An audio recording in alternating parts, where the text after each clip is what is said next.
আওয়ামী লীগ ৭১-এর যে ন্যারেটিভ বিনির্মাণ করার চেষ্টা করেছে, আমরা দেখেছি এই জুলাই গণ অভ্যুত্থান নিয়ে একটি গোষ্ঠী তাদের মন গড়া একটা ইতিহাস বিনির্মাণ করার চেষ্টা করা হয়েছে। আমরা বিএনপি, জামাত এবং এনসিপির সুস্পষ্ট বক্তব্য চাই। অর্ধেক সন্তুষ্টি নিয়ে, অর্ধেক অসন্তুষ্টি নিয়ে সরকারকে আমাদের ধন্যবাদ জানাতে হচ্ছে। কারণ যেহেতু আমরা শুরু থেকেই বলে আসছি, এই গণ অভ্যুত্থানের মধ্যে দিয়ে গঠিত অন্তর্বর্তীকালীন সরকার আমাদের সকলের সরকার। এই সরকারের ব্যর্থতা মানে আমাদের সকলের ব্যর্থতা। এই সরকারের ব্যর্থতা মানে দেশ আর একটা নতুন সংকটে পতিত হওয়া। সেই জায়গা থেকে আমরা সরকারকে ওন করেছি, ধারণ করেছি, কিন্তু প্রকৃত অর্থে আমরা সরকারকে যতটা ধারণ করেছি, সরকার আমাদেরকে ততটা ধারণ করে নাই। সরকার শুধু ধারণ করেছে এনসিপিকে, যেই কারণে সমস্ত কর্মকাণ্ডে দেখবেন এনসিপির একটা প্রাধান্য, সদ্য নতুন দল, গঠিত দল। এমনকি এই যে ঐতিহাসিক জুলাই ঘোষণাপত্র দেওয়া হলো, ভাই ইতিহাস টেনে গালগপ্প অনেক করা যায়, কিন্তু যে কোনো একটা বিষয়ে আপনাকে টু দ্য পয়েন্টে আসতে হয়, সামারিতে আসতে হয়। আমরা এই যে 10-15 মিনিট 5-7 মিনিট কথা বলি, টেলিভিশন যখন একটা নিউজ করে তখন কিছুতে কাট করে 1 থেকে 1.5 মিনিট বা 30 সেকেন্ড 50 সেকেন্ডের মূল বক্তব্যটাকে কাট করে, বিকজ প্রত্যেকটা জিনিসের একটা জিস্ট থাকে। তো এই গণ অভ্যুত্থানের জিস্ট, এই গণ অভ্যুত্থানের মূল মন্ত্র, এই গণ অভ্যুত্থানের মূল প্রেক্ষাপট ছিল 2018 সালের কোটা সংস্কার আন্দোলন। যেই আন্দোলনকে কেন্দ্র করেই, যেই আন্দোলনের মধ্যেই গড়ে উঠেছিল আমাদের ছোট ভাই বন্ধুদের, কিশোর বন্ধুদের নিরাপদ সড়ক আন্দোলন। এবং এই কোটা সংস্কার আন্দোলন এবং নিরাপদ সড়ক আন্দোলনের ধারাবাহিকতায় আমরা তরুণ প্রজন্মকে নিয়ে এই প্রথাগত রাজনীতির বাইরে আমরা সংগ্রাম চালিয়ে গেছি। এবং সেই সংগ্রাম থেকেই জন্ম নিয়েছে ছাত্র, যুব, শ্রমিক অধিকার পরিষদ, গণ অধিকার পরিষদ।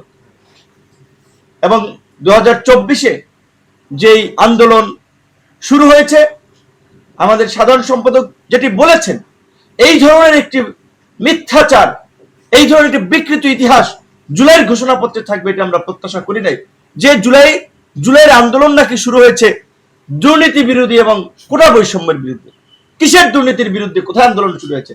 এই আন্দোলনের মধ্যে কোথাও লেখা ছিল, পরিষ্কারভাবে ব্যানারে লেখা ছিল 2018 সালের পরিপত্র পুনর্বহালের দাবিতে, পরিষ্কারভাবেই বলা ছিল পুনর্বহালের দাবিতে, ব্যানারটা ছিল বৈষম্য বিরোধী আন্দোলন। কাজী এই ধরনের উচ্চ শিক্ষিত লোক, জ্ঞানী গুণী লোকেরা একটা খসড়া আপনার দিবেন, সেই খসড়ায় একটা ডাহা মিথ্যা কথা থাকবে, এটা আমরা প্রত্যাশা করেছিলাম। এই জন্য বলেছি মন গড়া ইতিহাস লেখা যায় না। আওয়ামী লীগ ৭১-এর যে ন্যারেটিভ বিনির্মাণ করার চেষ্টা করেছে, আমরা দেখেছি এই জুলাই গণ অভ্যুত্থান নিয়ে একটি গোষ্ঠী তাদের মন গড়া একটা ইতিহাস বিনির্মাণ করার চেষ্টা করা হয়েছে। আমরা বিএনপি, জামাত এবং এনসিপির সুস্পষ্ট বক্তব্য চাই। আমরা যতদূর জানতে পেরেছি, এই ঘোষণাপত্র চূড়ান্ত করার আগে দফায় দফায় ফরমালি এবং ইনফরমালি বিএনপি, জামাত, এনসিপি কে নিয়ে বৈঠক হয়েছে। তাহলে বিএনপি, জামাত, এনসিপি এই মিথ্যাচার স্বীকৃতি দিয়েছে কিনা, কিংবা এই মিথ্যাকে ধারণ করে কিনা, আমরা সেটি জানতে চাই তাদের কাছে। যেহেতু আজকে প্রত্যেকটি দল আনুষ্ঠানিক প্রতিক্রিয়া দিচ্ছে, এই বিষয়ে সুস্পষ্ট তাদের মন্তব্য আমরা জানতে চাই। যেখানে আমরা বারবার এই আওয়ামী ফ্যাসিবাদকে নিয়ে সমালোচনা করি, মুক্তিযুদ্ধের এককেন্দ্রিক বয়ান নিয়ে আমরা সমালোচনা করি, তাহলে কেন আমরা এই জুলাইয়ের গণ অভ্যুত্থানের 1 বছরে আমরা শহীদদের সংখ্যা নির্ণয় করতে পারলাম না? কেন এই ধরনের একটা বড় ডিস্টেন্স, যেখানে জাতিসংঘ বলছে 1400, সরকারি হিসেবে 836, বেসরকারি হিসেবে কেউ বলছে 1000 খানেক, তো কেন এই ধরনের তারতম্য হবে? অভ্যুত্থানের 1 বছরের মাথায়ও আমরা একটা সঠিক ইতিহাস জাতির সামনে তুলে ধরতে পারলাম না। এটাই সরকারের ব্যর্থতা, আমাদের ব্যর্থতা নয়। কারণ সরকারের তারা সঠিক ইতিহাস তুলে ধরতে পারে নাই, তারা সঠিক তথ্য জাতির সামনে উপস্থাপন করতে পারে নাই। ঢাকঢোল পিটিয়ে একটা ঘোষণাপত্র দেওয়ার বিষয় জাতির সামনে হাজির করলেন, সেটাতেও শুভঙ্করের ফাঁকি রয়েছে। এখানে বলা হয়েছে যে পরবর্তী নির্বাচনের নির্বাচিত সরকারের সংস্কারকৃত সংবিধান, তো তাহলে পরবর্তী নির্বাচিত সরকারের সংস্কারকৃত সংবিধানে যদি এটি অন্তর্ভুক্ত থাকে, পরবর্তী যদি সরকারি ডিসিশন নেয়, তাহলে এই আপনার জাতীয় ঐক্যমত্য কমিশনের নামে এই তামাশার কি দরকার ছিল? তামাশার তো কোনো দরকার নাই।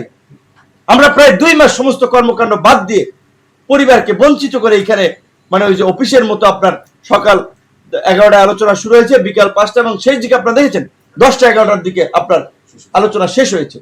আমরা বারবার বলেছিলাম যেই সংস্কারগুলো নির্বাচনের আগে আইনি ভিত্তি এবং বৈধতা দেওয়া যায় সেগুলোকে বৈধতা এবং আইনি ভিত্তি দিতে হবে, এবং এই জুলাই সনদের ভিত্তিতে আগামীর বাংলাদেশ পরিচালিত হবে। যেই জুলাই সনদের কথা ঘোষণাপত্রে উদ্ধৃত থাকবে, কিন্তু ঘোষণাপত্রে জুলাই সনদের কথা উল্লেখ নাই। যখন বলা হয়েছে যে এই ডিক্লারেশন আপনার সংবিধানের সন্নিবেশিত থাকবে, সেখানে যদি এইভাবে বলা থাকতো যে এই জন আকাঙ্ক্ষার বাস্তবায়নে একটি জুলাই সনদ রচিত হবে, এই কথাটুকু যদি উল্লেখ থাকতো, তাহলে এই সনদের একটা স্ট্রং আইনি বৈধতা বা ভিত্তি থাকতো।